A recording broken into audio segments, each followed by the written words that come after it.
Good morning, friends. I'm Surekha. Today we are going to know about third lesson, Grandma, which is a poem. And this lesson is in our Cordova Publications Revised Fragrance, Class 6. So the word Grandma, it gives us a very peaceful and calmful figure. She's very caring, she's very loving. Our grandmas, they are always busy with one or another works around them. Here we have a special grandma. So let's begin with our poem. In our first stanza, you can see my grandmother's a peaceful person and she loves to sit.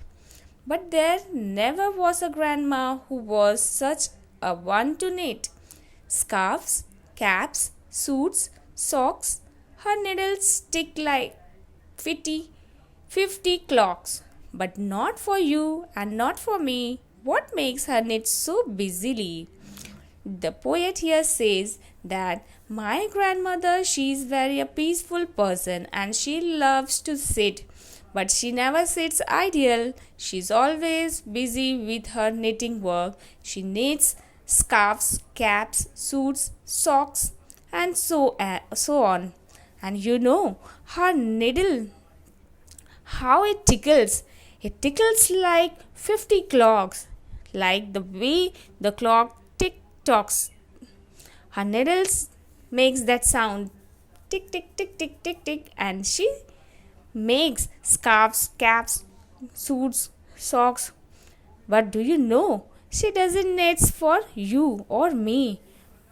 But here again a question rises that what makes her knit so busily? हमारी poet कहते हैं जो मेरी दादी है ये एक बहुत पीस लविंग पर्सन है और जब ये बैठती हैं तो ये बिल्कुल इत्मीनान से खाली नहीं बैठती हैं। इनके हाथों में एक सलाई होती है, एक निडल होती है जिससे वो हमेशा निटिंग कर रही होती हैं और इनकी निटिंग स्पीड जो होती है ऐसे लगता है कि किसी क्लॉक की तरह टिक टिक टिक टिक टिक टिक करके वो फटाफट बीनती हैं। And she is quite busy enough in knitting. And क्या आप जानते हैं कि वो क्या क्या बुनाई करती हैं? वो scarfs, caps, suits, socks. But वो ये सारी चीज़ें ना मेरे लिए ना आपके लिए किसी के लिए नहीं बुनती हैं।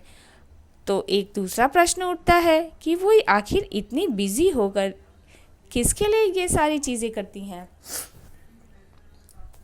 All summer was toiled tirelessly to earn their daily dinner. The black and yellow jerseys getting shabbier and thinner. Grandma knows just how a wasp grows, weary of its one suit of clothes. She knits flowered skirts and speckled pants. Now they can go to the beach or a dance. Grandmother कहती हैं, poet कहते हैं कि सारा summer भर grandmother बुनाई करती हैं ताकि विंटर में जो भी क्रीचर्स होते हैं उनके लिए वो कुछ नए नए डिज़ाइंस के वुलन्स बना सके। वो कहती हैं पूरे ऑल द समर्स, पूरे समर भर ये जो ब्लैक एंड येलो जर्सी पहने वास्प होते हैं जिसे आप हिंदी में भौरे कह सकते हो, ये पूरी गर्मी भर अपने डेली डिनर को अर्न करने के लिए एक फूल से दूसरे फूल पर मंडराते हैं और अब पूरा समय बिजी रहते हैं। इन्हें अपने खुद का ख्याल नहीं रहता है और जो इनकी ब्लैक एंड येलो कोटिंग होती है वो काफ़ी थिन और शैबियर हो जाती है, पुरानी हो जाती है। तो ग्रैंडमा को पता होता है कि वास्प जो है कैसे कैसे धीरे धीरे बढ़ता है, तो वो उनके लिए एक फ्लावर्ड स्कर्ट और स्पेकल्ड पैंट्स बनाती हैं, डिज़ाइनर पैंट और फ्लावर्ड स्कर्ट बनाती हैं ताकि वो उसे पहनकर बीच पर जा सके या डांस कर सकें। Under the eyes the gold fish share, December blizzards beating. They have no fire at all down there, no rooms with central heating, so when frost nips the lily roots, grandma's knitting woolly suits. Poet कहते हैं कि जब ये gold fish दिसंबर की कड़ाके की ठंडी में जब ये पानी के नीचे होती है तो सारी चीज़ें एकदम फ्रीज़ होती है और वहाँ उसे कोई फायर नहीं मिलता है कि वो अपने बॉडी को हीटेड रूप में गर्म करके रख सके। और यहाँ तक कि इतनी ठंडी होती कि जो लिली की रूट्स होती है वो उस पर बर्फ़ जम जाती है। तो ग्रैंडमा ऐसे गोल्ड फिश के लिए भी वो एक वुली सूट तैयार करती हैं। Green blues the gold fish adore them, winter long they are thankful for them. When snowy winds are slicing in through all the little crannies, green, blue और इस तरह से कई रंगों के कपड़े वो गोल्ड फिश के लिए बनाती हैं। यहाँ तक कि विंटर आते ही गोल्ड फिश और उन जैसे कई क्रीचर्स ग्रैंड मदर के बड़े थैंकफुल हो जाते हैं, क्योंकि वो ही एक ऐसी महिला है कि जो इन क्रीचर्स के बारे में बहुत ध्यान रखती हैं। हम अपने शरीर का ध्यान रखते हैं, अपने लिए सोचते हैं, अपने लिए कपड़े खरीदते हैं, लेकिन क्या हमने कभी इन क्रीचर्स के बारे में सोचा है कि इन क्रीचर्स को भी ठंडी लगती होगी? लेकिन हमारी ग्रैंड मदर, पोएट कहते हैं उनकी grand mother, she is very caring, she is very loving and she is always busy with her knitting work, not for you and not for me. The shrubs and birds in our neighbors' gardens envy those in my granny's. Her shrubs have scarves and pullovers, her birds have earmuffs over their ears, and cats that come asking for titbits please go trottering away with little booties.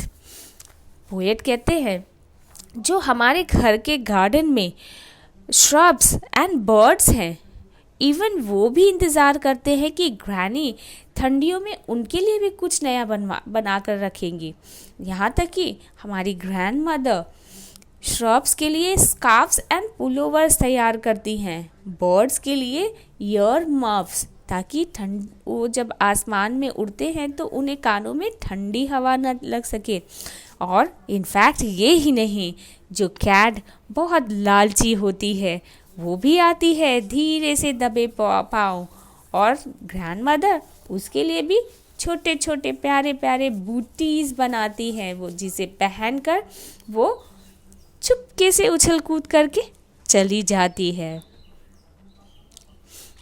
A frosty octopus received a stout 8-fingered mitten, a camel whose important hump tended to get frost-bitten has a tea cozy with tassels on it, a grass snake has a sock with a bonnet, folks can buy clothes at some shop or other, the creatures depend on my grandmother. Ted Hughes. Poet कहते हैं कि हम तो अपने लिए सब कुछ कर सकते हैं, लेकिन इन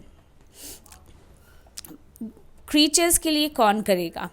तो जो वो पानी में रहने वाला ऑक्टोपस है उसके लिए भी ग्रैंड मदर उसके 8 फिंगर्स के लिए मिटन्स तैयार करती है। It is like a gloves which is been worn in each of the fingers.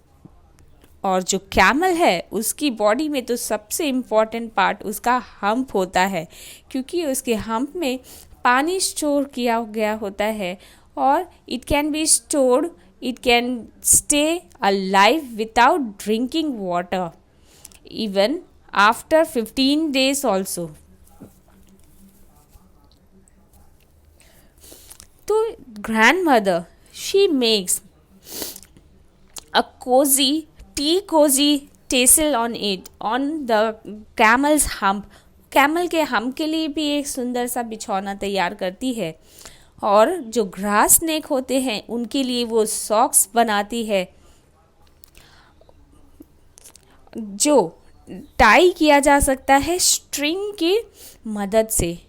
Grand माँ कहती हैं ये सारी चीज़ें बनाने पर कि हम लोग जो फोक्स होते हैं, जो इंसान होते हैं, वो तो कपड़े कहीं से भी खरीद सकते हैं, किसी भी शॉप से खरीद सकते हैं, लेकिन ये जो क्रीचर्स हैं, ये creatures they are totally dependent on the grandmothers. Writer says grandmother is so loving, so caring, and so our writer, who is our writer, he is Ted Hughes, and this beautiful poem has been written by Ted Hughes. We would also You would also like to know about Ted Hughes. He was one of the famous English poet of the 20th century. He has written more than 40 volumes of poetry, and this includes The Hawk in the Rain. He has written both serious as well as light poems. So, you can see these beautiful pictures that how happy these creatures are. The birds with earmuffs, the octopus with stout and mitten, the camel with Tychosis tassels, and the writer's grandmother has done a lot many things for these creatures. She is busy by knitting. She knits not for a person but for all creatures like wasps, birds, and octopus. She is very skillful, efficient, and quick in knitting.